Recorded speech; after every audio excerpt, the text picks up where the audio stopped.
Your Amex Platinum or Gold card comes with valuable annual credits, but they don't work like cash. You have to trigger them.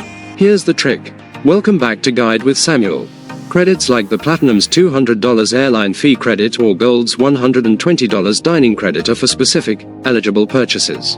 First, you often need to select your airline for the fee credit in your Amex account beforehand. Then, when you make an eligible purchase, like checked bags, seat upgrades, or in-flight food with that airline, Amex detects it and automatically issues a statement credit within a few days, reimbursing you.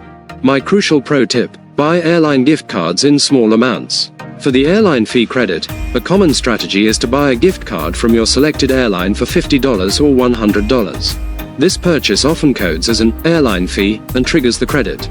Check online forums for current data points on what works. Don't let these built-in rebates go to waste.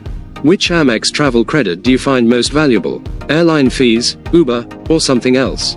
For more guides on unlocking card value, please subscribe. Thanks for watching. I'm Samuel, and I'll see you soon.